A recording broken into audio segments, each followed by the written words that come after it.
And I learned that there's no such thing as bad luck. Whenever I have days like today, I always go and visit my friend, Hard Lucky. Oh, now, don't let the name fool you. He's back here somewhere.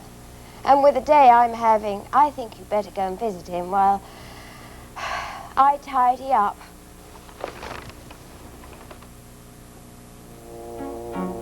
Once there was an unlucky man. So he thought of himself, and so he was. If he was near a door, he caught his finger in it. Ooh! If there was something on the ground, he stepped in it. If near a shelf, he banged his head. Ooh. Hard Lucky, they called him. One day, Hard Lucky's luck was worse than usual. On his way to deliver a load of firewood to a neighbor, he noticed his shoelace was untied.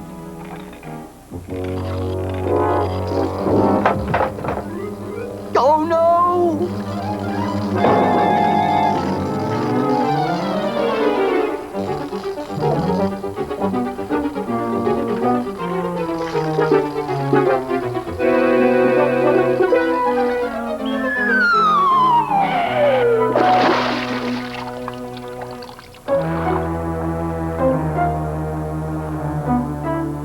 So it went with Hard Lucky.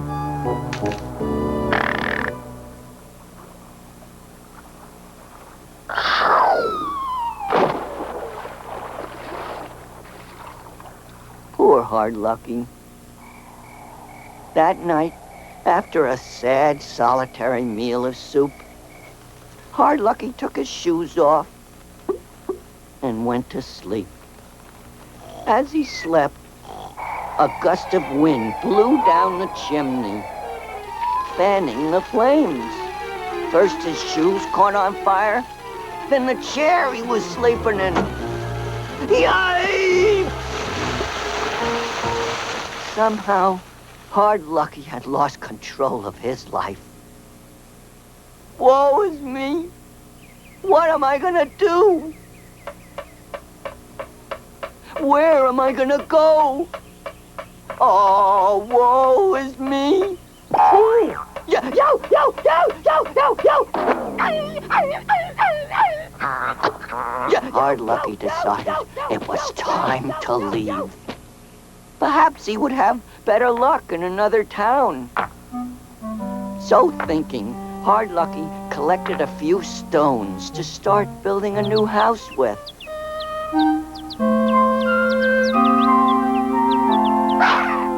Ouch! Carrying his stones in a bundle, he set out for the river. He took not the regular road, but the Goat's Road. It was a shortcut to the harbor, but very steep. When Hard Lucky saw the boat preparing to leave, he raced to get there in time. Hey, wait for me! Whoa! Wait up! Hold on!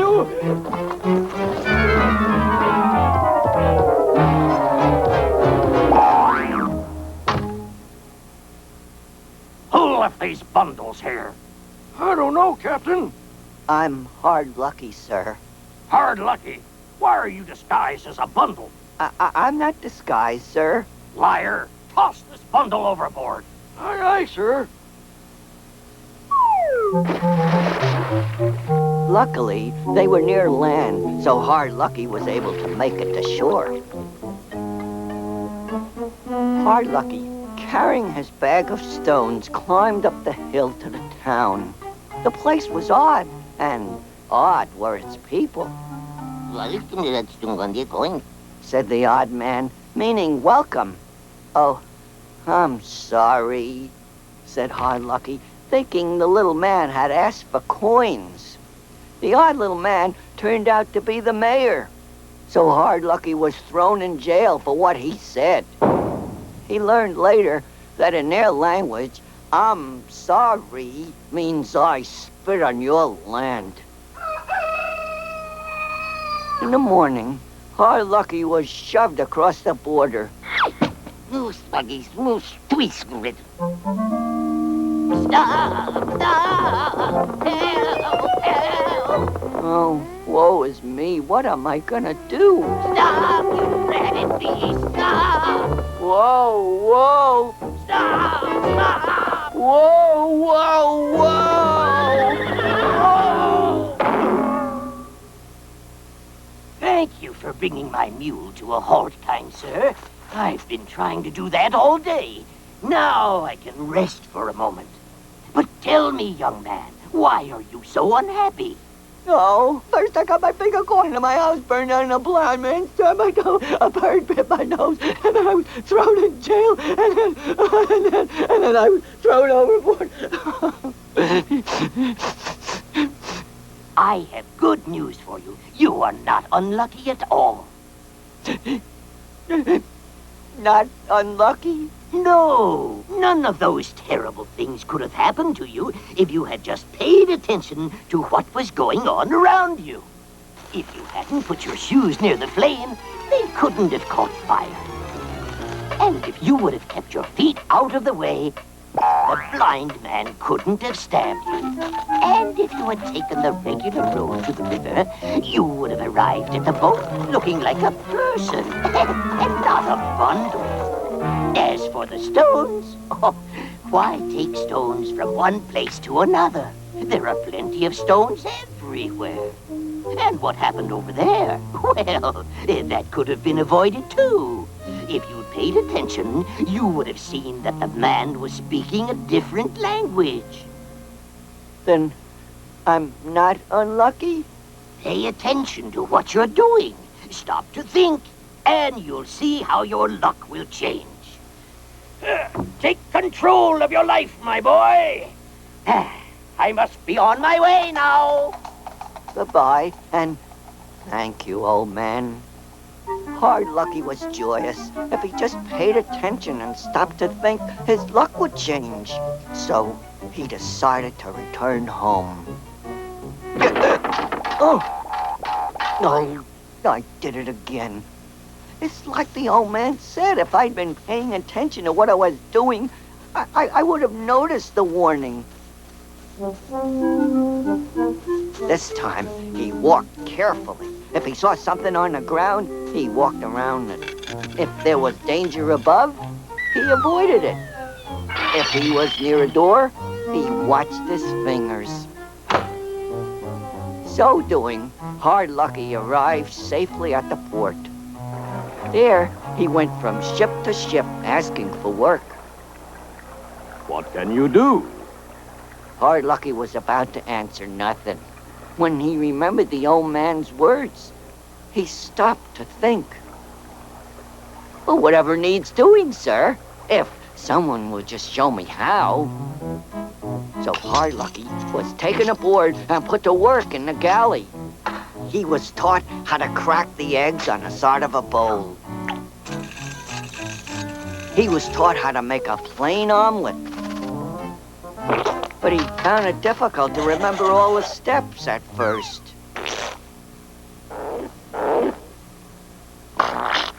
Hard Lucky was determined to succeed, though, and he recited the steps in his sleep until he had them memorized perfectly.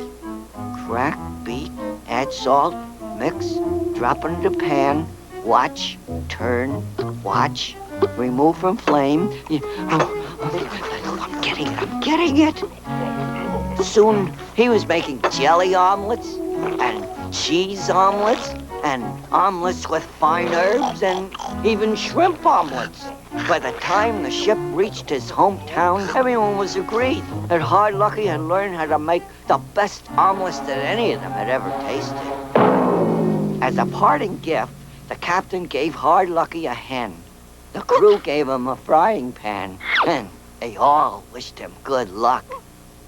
But Hard Lucky didn't need luck anymore, because thinking was second nature now. He took some rocks from the area and built himself a place to cook. He took an old wooden crate and used it for a table. He hung out a sign in front, and before the day was out, Hard Lucky had opened his very own restaurant. News of the Hard Lucky omelet spread. The sailors told the hill people. The hill people told the town people. Soon, the Hard Lucky omelet was famous everywhere around. They still called him Hard Lucky. Although, no one could remember why anymore. Not even Hard Lucky himself. As you saw, all it takes is a little thought. Now, if I'd looked outside, I would have seen it was cloudy. If I'd checked the bus schedule, I wouldn't have missed the bus. And if I'd seen the puddle and the cars speeding by, I could have stood a little bit further back and I would never have got wet. You see, you're only unlucky when you don't pay attention. On the other hand, how does it make you feel when you're lucky? Oh, it makes you feel great. It does, doesn't it? You feel that you can do anything. That's called confidence. Now, when you have confidence, good luck follows wherever you go. And if something bad happens, you'll find the answer to make it all right again. Just let me show you an example. You're about to meet Melvin Spitznagel. Yes, believe it or not, that's his name. He wants to be an inventor, and although many people in his town think he's wasting his time, he has confidence. And he knows that if he learns and works hard, he can be whatever he wants to be. Why don't we go and look in on Melvin? My name is Melvin Spitznagel. That's my house, the one with the shutters. There's an apple tree with lots of red apples and a barn in back. My parents let me use the barn for my workshop. My ambition in life is to become a scientific mechanical wizard. I fixed Emma's egg beater so it became the fastest egg beater in town.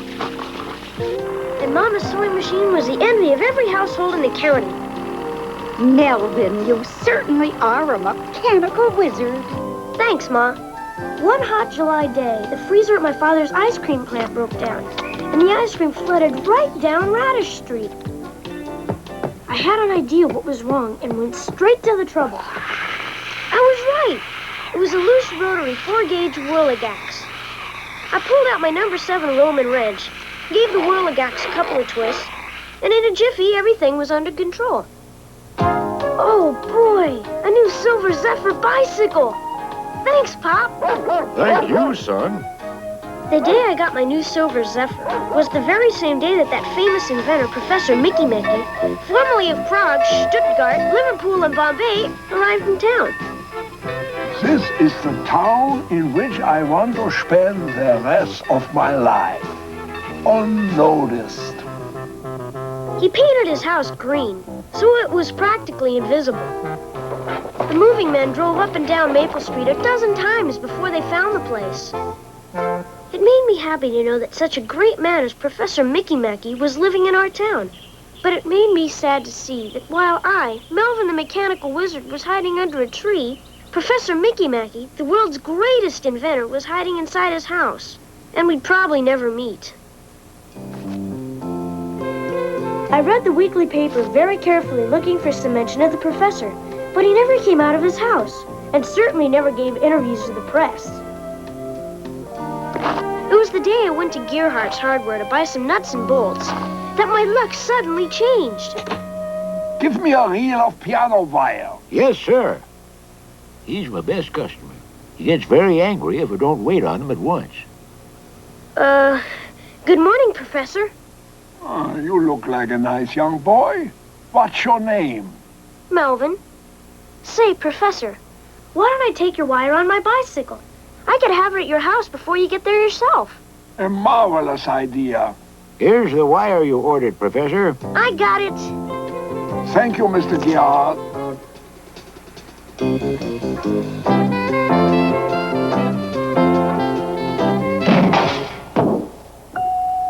Oh, clumsy me forgetting to tell you about my camouflaged house. Oh, that's okay. Can I carry the piano wire in for you, Professor? How thoughtful. I didn't think young fellows were thoughtful anymore. All right, give me the wire now. Here you are, Professor. Ah, such an excellent boy. Do you have a baseball? Sure, here you go. Oh, so kind of you. Do you mind? No, not at all. No. First, we're gonna bore a hole straight into the middle of the ball. Yeah. Then we fill that hole with these secretly powered gray pellets what I invented. Probe inside with a crystal stick to make sure no pellets are lost. And then we're gonna plug up the hole with some quick-drying pudding. Finally, we place the ball on this copper ring. We activate the transformer and watch. See? Holy cats! Wow! See?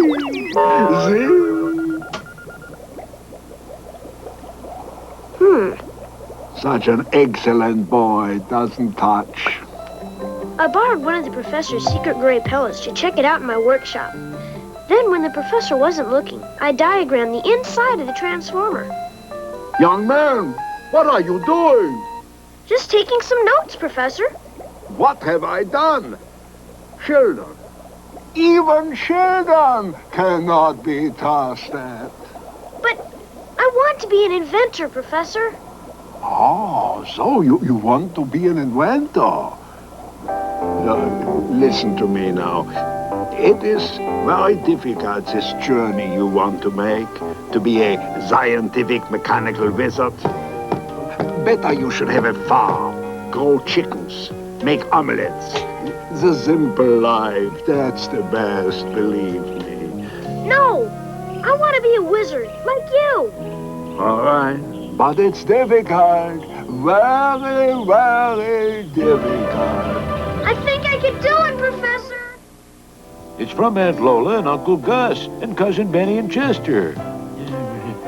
Oh, they're planning an expedition up the Manasaki River. Canoeing by day and camping out at night. Why, they want Melvin to join them very much. Isn't that something? Oh, I envy you that trip, Melvin. Sorry, I'm otherwise occupied. Nothing could separate me from my work. Not even tear gas. The chance of his lifetime, and he'd rather be cooped up in that stuffy barn. Parcels came almost every day. Burners and beakers, scalpels and tweezers, magnifiers and chemicals, and whatnot. Then finally, one day, I discovered the secret of the gray pellets! Yahoo! Yippee! Yay! Telegram! Thank you, Sonny. Who's it from, dear? It says Aunt Lola and Uncle Gus and Cousin Benny and Cousin Chester failed to arrive at their destination at the end of the canoe expedition. They're 3 days overdue. Don't worry, Mom. I finished the black box. What black box? My generating, stabilizing, electrocarbon condensating, atmospheric, procyclonic, compact, dynamic, magnetic box. My dear relatives are lost on the Manasaki River, and he raves on about black boxes. Mom, I'm telling you, the black box is gonna save your family. I'll be back soon. Melvin! Oh, my word. Good luck, son. Ride carefully, Melvin.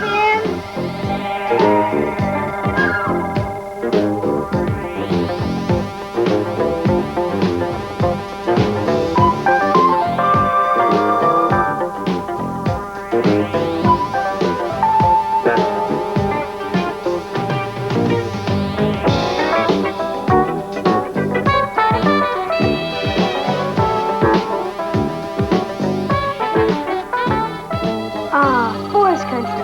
I must be getting close. And these must be the rapids of the Manasaki. I pumped the fly cycle with more and more speed, almost touching the surface of the moving river. so I would not miss a single clue. I thought about how Aunt Lola played the piano and taught crocheting, and how Uncle Gus was in the soda pop business. Their sons, Benny and Chester, were extremely uncoordinated. What chance would they have against these raging rapids? Or against a suddenly grouchy bear? What's that up ahead? Footprints! Wolves! The canoes! It's them! Uncle Gus! Aunt Lola! Benny! Chester! Hang on, everybody! It's Melvin! Okay, everybody, hop on! Grab that stick to balance us with, Uncle Gus. Let's get going!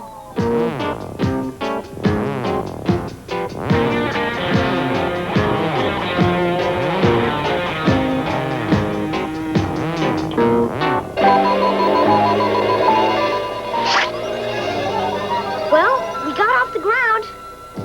Now let's head for home. The Furious Fly Cycle, a little worse for wear, was launched on its return journey. How are we going to find our way in the dark, Melvin? See the Big Dipper over there? That will lead us straight home. We gonna make it, Melvin? I don't know. I'm getting awfully tired. Look out, Melvin! Here comes some wild ducks! Yikes! Melvin, we're losing altitude. I know. I can hardly pump anymore.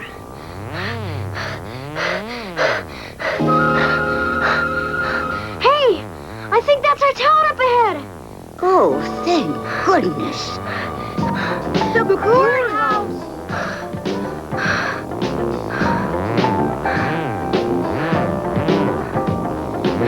The barn! Oh, finally. It's Melvin! We're back, folks. Everybody's okay. Yay! We made it!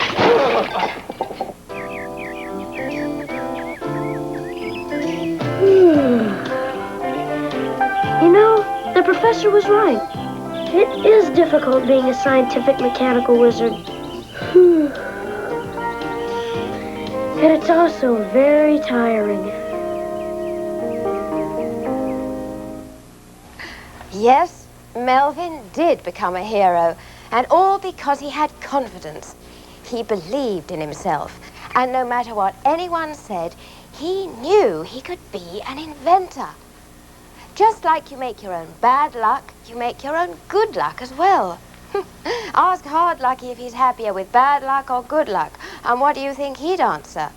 Of course, good luck. And it's so easy too, isn't it? If we just take the time to think before we do something, bad luck won't happen, and our confidence will grow and grow. Why, you could be anything you wanted to be. What do you want to be? A doctor? A firefighter? A baseball player? A musician? Or even a movie star? Then if you really want to, you will. I feel great. How about you? Well, this journey has come to an end. But you can take this trip anytime you want. I'll be here. Or you can join me on another adventure with some more of my friends. Look around me. Because the really amazing journey is in these books. And every time you read, you'll find magical new places and funny new friends. Well, I'm going to go and read a new book. Why don't you do the same? See you next time.